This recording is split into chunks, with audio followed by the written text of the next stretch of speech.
Hello दोस्तों, आप लोगों का स्वागत है इतिहास की दुनिया 99 पर।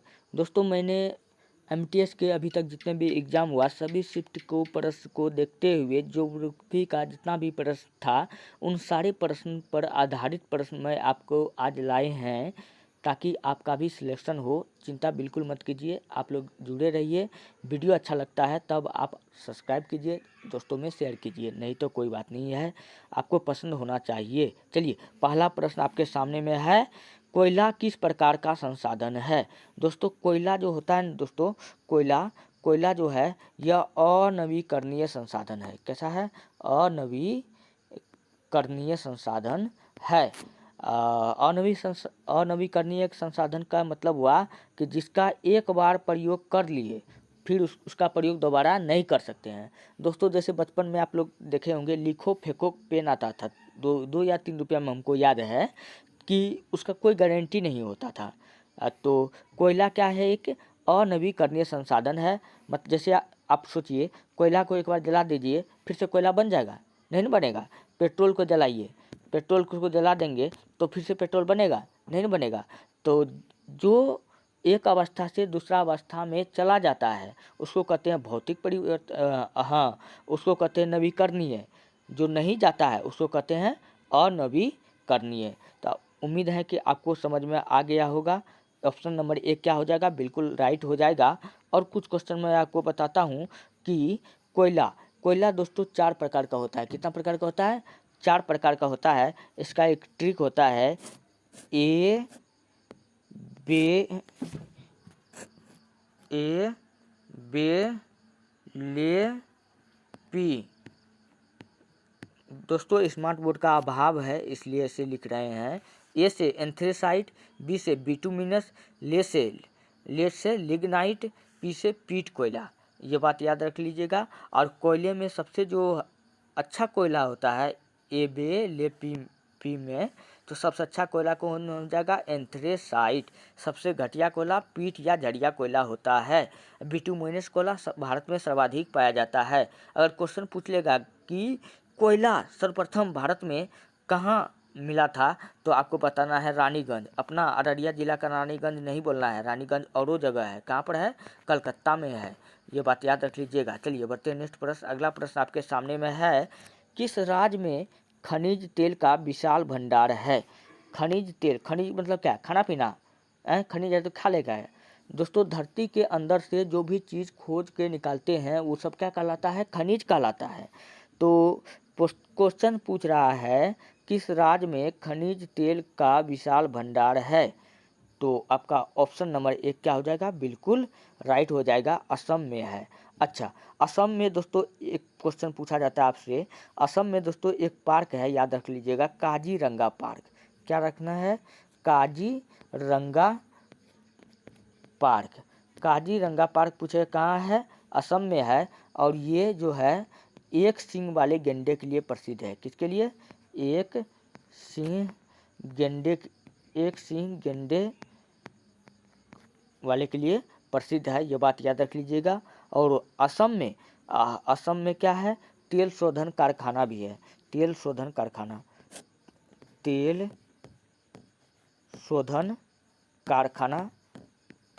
कारखाना भी असम में ही है। अच्छा, अगर आपसे पूछे सर्वाधिक वर्षा भारत में कहाँ होता है?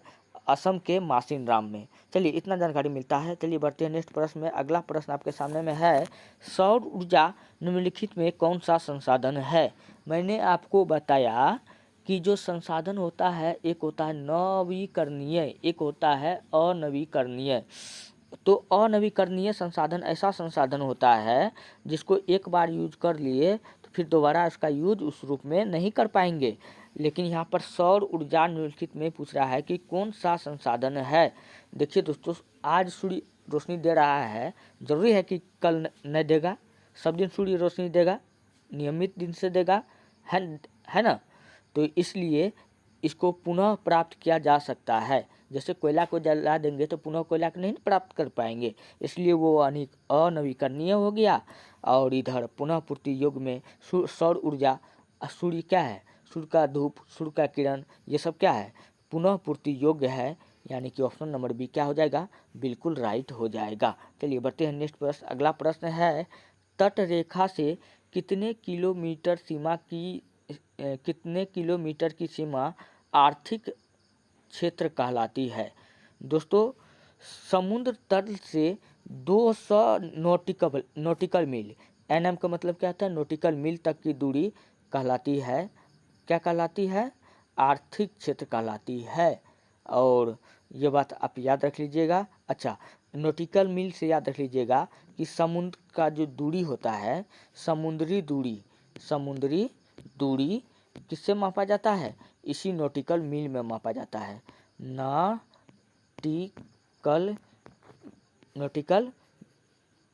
नॉटिकल मील में मापा जाता है। चलिए बढ़ते नेक्स्ट प्रश्न। अगला प्रश्न है, पेट्रोलियम किस प्रकार का संसाधन है। पेट्रोलियम का अगर एक बार यूज करेंगे फिर पेट्रोलियम प्राप्त होगा, नहीं होगा तो अनवीकरणीय होगा। खोजिए कहाँ पर ऑप्शन दिख रहा है, तो ऑप्शन ए में दिख रहा है, तो 1 नंबर क्या हो जाएगा, बिल्कुल राइट हो जाएगा। चलिए बढ़ते हैं नेक्स्ट प्रश्न की ओर। अगला प्रश्न आपके सामने में है, ताप विद्युत केंद्र का उदाहरण है। ताप विद्युत केंद्र का उदाहरण है दोस्तों, ताप विद्युत केंद्र जो है वो कहाँ है, बरौनी में है। कहाँ है, बरौनी में है।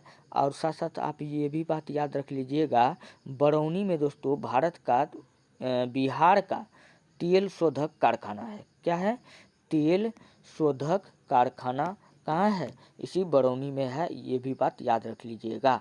चलिए बढ़ते हैं नेक्स्ट प्रश्न। अगला प्रश्न आपके सामने में है, पंजाब में भूमि निम्नीकरण का मुख्य कारण क्या है। बहुत बड़ा कारण है दोस्तों, क्योंकि आप खुद ही सोचिए, आप खाते हैं 10 रोटी, आप रोज़ खाते हैं 10 रोटी, लेकिन आपको आज कोई खिला दिया 30 रोटी, तो क्या होगा, आपका मानसिक संतुलन खराब होगा, है ना।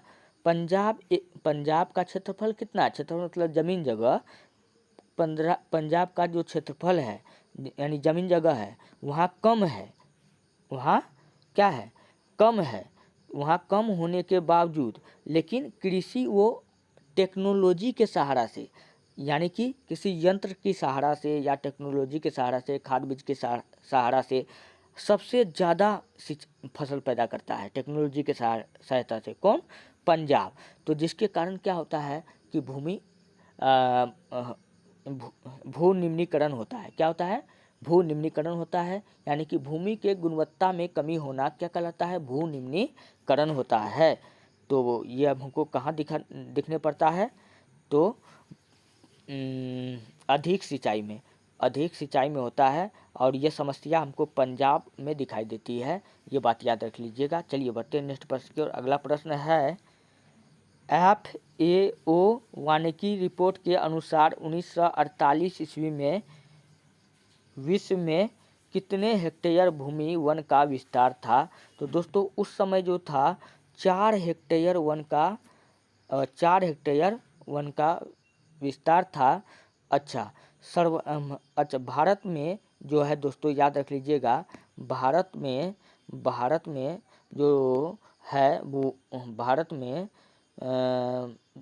में कितना वन है, भारत में लगभग 7% वन है। कितना है, 7% वन है, जबकि कितना चाहिए, 33% वन रहता है तो अच्छा होता है। लेकिन अपना बिहार में आइए, कहाँ आइए, बिहार में आइए। बिहार में क्या है कि बिहार में जो ऑक्सीजन है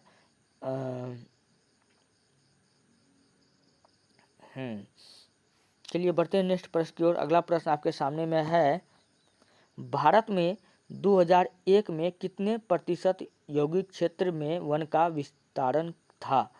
तो 2001 में पूछ रहा है, तो उस समय कितना था, 20। कितना था, 20। ऑप्शन नंबर सी क्या हो जाएगा, बिल्कुल राइट हो जाएगा। चलिए बढ़ते हैं नेक्स्ट प्रश्न की ओर। अगला प्रश्न आपके सामने में है, वन संरक्षण एवं प्रबंधन की दृष्टि से वनों को वर्गीकृत किया गया है 3 भाग में।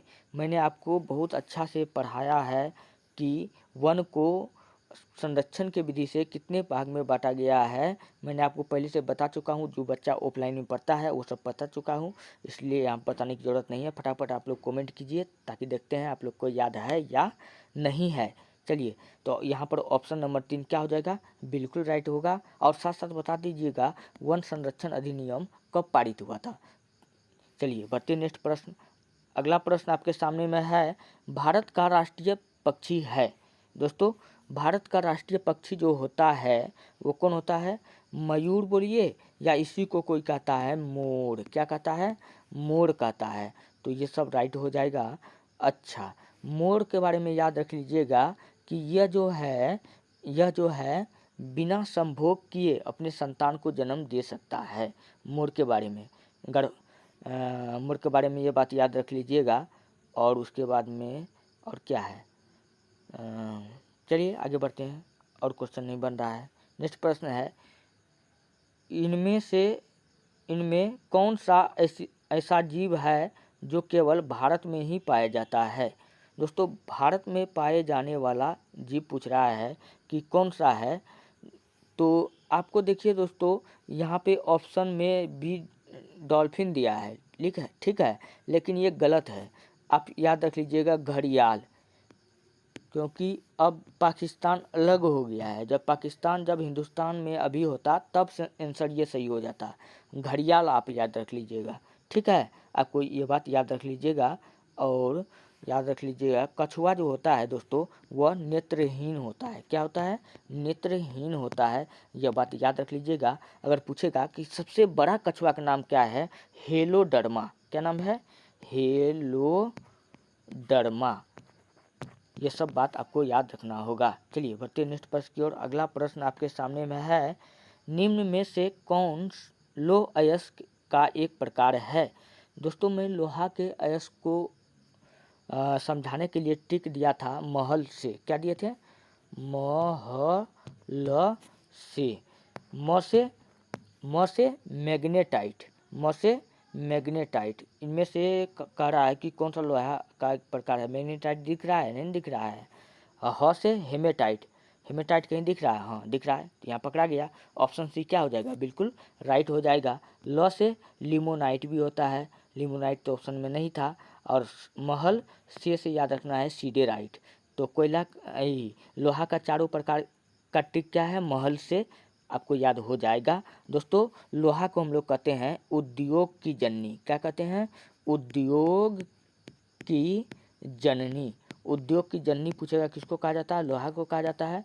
पूछेगा कि सर्वाधिक लोहा कहाँ उत्पादन होता है, तो कर्नाटक में। कहाँ होता है, कर्नाटक में है। विश्व में पूछेगा कहाँ होता है, तो रूस में है। कहाँ होता है, रूस में है। चलिए बढ़ते नेक्स्ट प्रश्न। अगला प्रश्न आपके सामने में है, छत्तीसगढ़ भारत का कितना प्रतिशत लौह अयस्क उत्पादन करता है। तो छत्तीसगढ़ जो है भारत का 30% लौह अयस्क उत्पादन करता है। तो ऑप्शन नंबर बी क्या हो जाएगा, बिल्कुल यहाँ पर राइट हो जाएगा। चलिए नेक्स्ट प्रश्न है, 1 टन इस्पात बनाने में कितने मैंगनीज का उपयोग होता है। दोस्तों, अगर 1 टन अगर आपको इस्पात बनाना है तो आपको क्या मिलाना पड़ेगा, आपको 10 ग्राम मैंगनीज मिलाना पड़ेगा। तो यहाँ ऑप्शन नंबर सी क्या हो जाएगा, बिल्कुल राइट हो जाएगा। चलिए बढ़ते नेक्स्ट प्रश्न। अगला प्रश्न आपके सामने में है, भारत में किस स्थान पर पहला परमाणु ऊर्जा स्टेशन स्थापित किया गया था। दोस्तों, कहाँ किया गया था, फटाफट आप लोग बताइए, कहाँ किया गया था। तो तारापुर में। कहाँ किया गया था, तारापुर में। दोस्तों, तारापुर कहाँ पड़ता है, महाराष्ट्र में। कहाँ पड़ता है, महाराष्ट्र में पड़ता है तारापुर। ये बात आपको याद रखना है। और भारत में किस स्थान पर पहला परमाणु ऊर्जा स्टेशन स्थापित किया गया था। तो तारापुर। ऑप्शन में ना रहेगा तो क्या रहेगा, महाराष्ट्र रहेगा। ये बात याद रख लीजिएगा। अच्छा, और भी कई जगह परमाणु ऊर्जा स्थापित है, जैसे आप नोट करते चलिए, कुडुनकुलम, कलपक्कम, ये दोनों कहाँ है, तमिलनाडु में। मैं बोल रहा हूँ, आप लोग लिखिए, ठीक है। नरोड़ा पूछेगा कहाँ है, उत्तर प्रदेश में। और उसी प्रकार आपसे पूछेगा केंगा कहाँ है भैया, कर्नाटक में।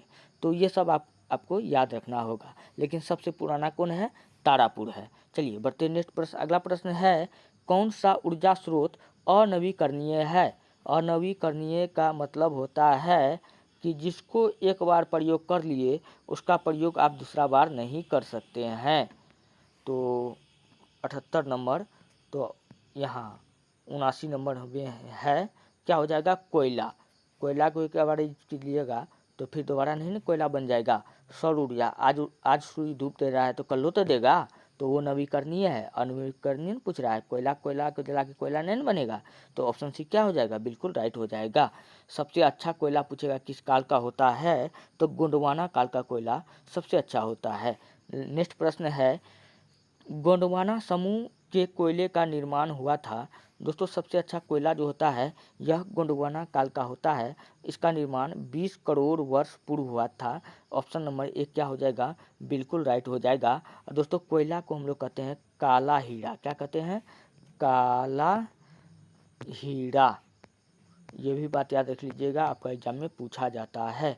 चलिए बढ़ते नेक्स्ट प्रश्न। अगला प्रश्न है, मुंबई हाई क्यों प्रसिद्ध है। दोस्तों मुंबई हाई जो है ना, पेट्रोलियम के लिए प्रसिद्ध है। किसके लिए प्रसिद्ध है, पेट्रोलियम। अच्छा पेट्रोलियम तो ऑप्शन नहीं है, तो तेल शोधन। पेट्रोल क्या है, तेल ना है, तेल शोधन कारखाना हेतु, ये बात याद रख लीजिएगा। ऑप्शन बी बिल्कुल राइट हो जाएगा। अच्छा यहाँ पर सिर्फ मुंबई दिया है, मैं आपको और भी बताता हूँ। गुजरात में दोस्तों है अंकलेश्वर। गुजरात में आपको मिलेगा अंकलेश्वर। आप नोट करते चलिए, गुजरात में अंकलेश्वर फेमस है। और कहाँ कहाँ पर होता है, हाँ खंभात की खाड़ी, ये सब क्या है, यहाँ पर तेल का उत्पादन होता है, इसलिए ये जगह प्रसिद्ध है। चलिए बढ़ते नेक्स्ट प्रश्न की ओर। अगला प्रश्न आपके सामने है, निम्नलिखित में खरीफ फसल कौन है। दोस्तों खरीफ फसल जो होता है कौन है, चावल। कौन है, चावल है। दोस्तों चावल में क्या पाया जाता है, कार्बोहाइड्रेट पाया जाता है, ये बात आप याद रख लीजिएगा। अच्छा गेहूं में पूछेगा कौन सा प्रोटीन पाया जाता है, तो ग्लूटीन। क्या बताना है, ग्लूटीन प्रोटीन पाया जाता है। और क्या है ऑप्शन में, हाँ मटर। हाँ मटर से क्वेश्चन क्या बन सकता है, मेंडल ने अनुवांशिकी का पिता पूछेगा कौन था, तो ग्रेगर जॉन मेंडल। मेंडल ने सर्वप्रथम अपना अनुवांशिकी का प्रयोग इसी मटर के पौधे पर किया था। तो जहाँ जहाँ से जो क्वेश्चन आता है, जो पूछा गया है, मैं आपको बताता हूँ। दोस्तों अगर आपको अच्छा लग रहा है, हेल्पफुल लग रहा है, तब आप हमारे चैनल को सब्सक्राइब कीजिए और वीडियो को लाइक कीजिए, जितना हो सके अपने दोस्तों में भेजिए। चलिए बढ़ते नेक्स्ट प्रश्न। अगला है कि निम्नलिखित में से किस राज्य में वन का सबसे अधिक विस्तार है। दोस्तों सबसे अधिक वन जो है आपको मिलेगा मध्य प्रदेश में। कहाँ मिलेगा, मध्य प्रदेश में। दोस्तों मध्य प्रदेश में याद रख लीजिएगा, सोयाबीन का भी खेती बहुत होता है। किसका, सोयाबीन का भी खेती मध्य प्रदेश में सबसे ज़्यादा होता है। और मध्य प्रदेश को हम लोग किस नाम से जानते हैं, हृदय प्रदेश। किस नाम से जानते हैं, हृदय प्रदेश। क्वेश्चन पूछेगा हृदय प्रदेश हम लोग किसको कहते हैं, मध्य प्रदेश को कहते हैं। ये बात किसने कहा था, चाचा जी नेहरू ने कहा था। चलिए और मध्य प्रदेश मध्य प्रदेश में सर्वाधिक क्या किसका उत्पादन होता है, सोयाबीन का होता है। इसलिए याद रख लीजिएगा कि मध्य प्रदेश को हम लोग सोया प्रदेश भी कहते हैं, क्योंकि यहाँ सोयाबीन होता है। सोया प्रदेश पूछेगा कौन है, तो मध्य प्रदेश है। चलिए बढ़ते नेक्स्ट प्रश्न। अगला प्रश्न आपके सामने में है, जूट के उत्पादन में कौन राज्य आगे है। दोस्तों अगर पूछे विश्व स्तर पर, तब आपका आंसर हो जाएगा बांग्लादेश। क्या हो जाएगा, बांग्लादेश। हाँ अभी लेकिन बिहार, अगर भारत देश में पूछे कि जूट के उत्पादन में कौन राज्य आगे है, तो पश्चिम बंगाल, कोलकाता। आपको ये बात याद रखना होगा। अच्छा जूट आप समझते हैं ना, जूट जिसको हम लोग क्या कहते हैं आम चाल में, पटसन कहते हैं। क्या कहते हैं, पटसन कहते हैं। अच्छा इसी पटसन को पटसन बोलिए या जूट बोलिए, इसको हम लोग कहते हैं सुनहरा रेशा। क्या कहते हैं, सुनहरा रेशा। सुनहरा रेशा बोलिए, इसी को इंग्लिश में कहा जाता है गोल्डन फाइबर। क्या कहा जाता है, गोल्डन फाइबर। चलिए बढ़ते नेक्स्ट प्रश्न। अगला प्रश्न आपके सामने में है, भारत के चावल में कौन राज्य प्रथम है। अच्छा भारत में जो दोस्तों चावल का सर्वाधिक उत्पादन जो करता है कौन है, छत्तीसगढ़, पश्चिम बंगाल। कौन है, पश्चिम बंगाल। ऑप्शन नंबर डी क्या हो जाएगा, बिल्कुल राइट हो जाएगा। अच्छा धान का खेती पूछेगा कि सर्वाधिक कहाँ होता है, तो आपको बताना है छत्तीसगढ़, इसलिए छत्तीसगढ़ को हम लोग कहते हैं धान की डलिया। क्या कहते हैं? धान की डलिया। आप ये बात भी याद रख सकते हैं। चलिए बढ़ते हैं नेक्स्ट प्रश्न। अगला प्रश्न आपके सामने में है, निम्नलिखित में शीतकालीन फसल कौन है? चावल, प्याज, गेहूँ, महुआ। दोस्तों आपने देखा होगा कि जब आप गेहूँ का सीजन होता है उस समय देखिएगा गेहूँ का जब लगा रहता है तो वहाँ पर ओस गिरा हुआ रहता है, कोहरा गुआ रहता है, तो इसी टाइम में रहता है। तो ऑप्शन नंबर सी क्या हो जाएगा? बिल्कुल राइट हो जाएगा। गेहूँ में पूछेगा कौन सा प्रोटीन पाया जाता है, तो ग्लूटीन प्रोटीन पाया जाता है, ये बात याद रख लीजिएगा। अच्छा, प्याज काटते वक्त एक क्वेश्चन पूछा गया है कि आदमी के आँख में आंसू कब आता है, तो सल्फोनिक एसिड के कारण होता है। किसके कारण होता है? सल्फोनिक एसिड के कारण होता है, ये भी बात याद रख लीजिएगा। चलिए बढ़ते हैं नेक्स्ट प्रश्न। अगला प्रश्न है, इनमें कौन राज्य चाय का प्रमुख उत्पादक है? अच्छा, चाय का प्रमुख उत्पादक राज्य दोस्तों यहाँ पर कौन है? असम है। कौन है? असम में।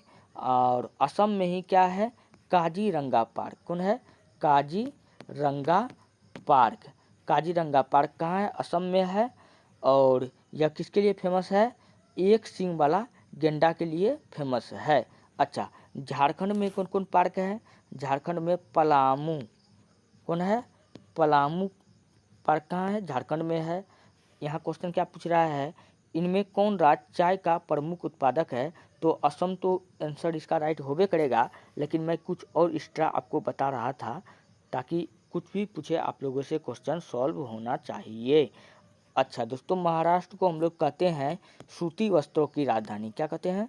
सूती वस्त्रों की राजधानी। अगर आपसे पूछे सूती वस्त्र किस में बनता है, किस मिट्टी से बनता है, तो काली मिट्टी से। किस मिट्टी से बनता है? काली मिट्टी से। काली मिट्टी से दोस्तों क्या बनाया जाता है? कपास बनाया जाता है। चलिए बढ़ते हैं नेक्स्ट प्रश्न। अगला प्रश्न आपके सामने में है, कहवा का सबसे अधिक उत्पादन किस राज्य में होता है? कहवा, वो जो खाने वाला कहवा होता है उसका क्या पूछ रहा है? उसका उत्पादन किस राज्य में होता है? कर्नाटक में होता है। यहाँ ऑप्शन नंबर बी क्या हो जाएगा? बिल्कुल राइट हो जाएगा। कर्नाटक राजधानी कहाँ पड़ता है भैया? बेंगलोर। और बेंगलोर को हम लोग क्या कहते हैं? Silicon city. क्या कहते हैं? Silicon city. क्वेश्चन पूछेगा सिलिकॉन सिटी किसको कहा जाता है? बेंगलोर को कहा जाता है। अच्छा, नारियल उत्पादन में सबसे आगे देश कौन सा होगा? नारियल उत्पादन में हो जाएगा, नारियल उत्पादन में केरल। कौन हो जाएगा? केरल हो जाएगा। और चलिए बढ़ते नेक्स्ट प्रश्न। अगला प्रश्न है, महाराष्ट्र किस फसल की खेती के लिए प्रसिद्ध है?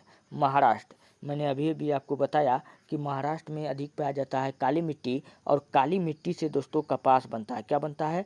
कपास बनता है। तो कपासे के लिए फेमस होगा, तो ऑप्शन बी क्या हो जाएगा? यहाँ पर बिल्कुल राइट हो जाएगा।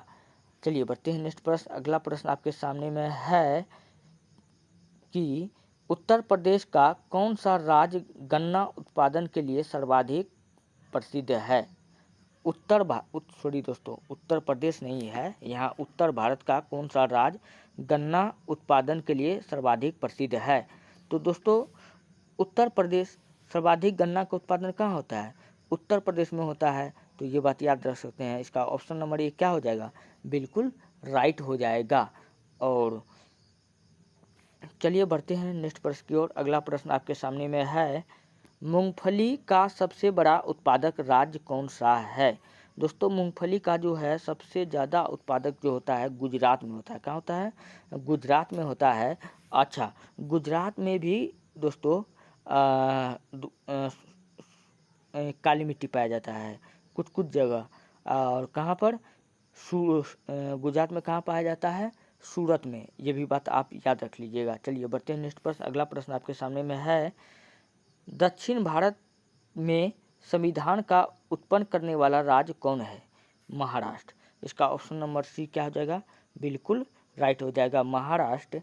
और 94 नंबर का प्रश्न है, भारत की कितनी आबादी कृषि कार्यों से जुड़ी हुई है? दोस्तों भारत में जितना जनसंख्या है उनसे कम, काफ़ी कम 2/3 भाग जो है कृषि में जुड़ा हुआ है, इसलिए इसका ऑप्शन नंबर बी क्या हो जाएगा? बिल्कुल राइट हो जाएगा। चलिए बढ़ते हैं नेक्स्ट प्रश्न। अगला प्रश्न आपके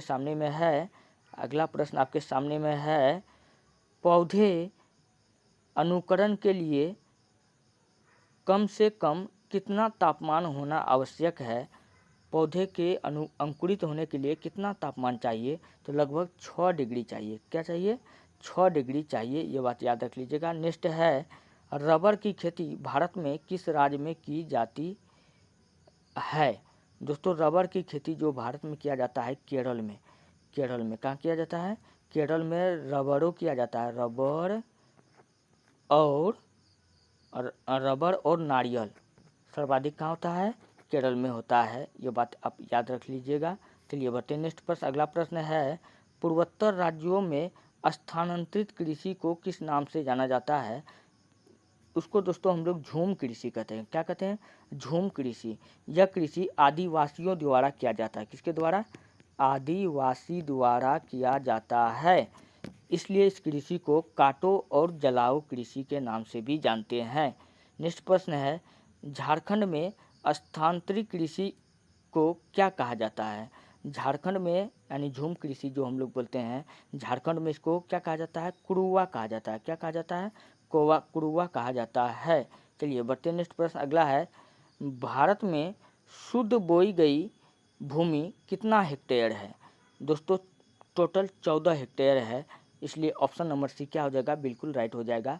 दोस्तों अगर आपको PDF चाहिए तो आप हमारे चैनल को सब्सक्राइब कीजिए, वीडियो को लाइक कीजिए। वीडियो अच्छा लगता है तब आपका भाई प्रत्येक रोज़ आपके लिए वीडियो लाता रहता है, काफ़ी मेहनत करता हूँ तब जा कर के एक वीडियो बनता है।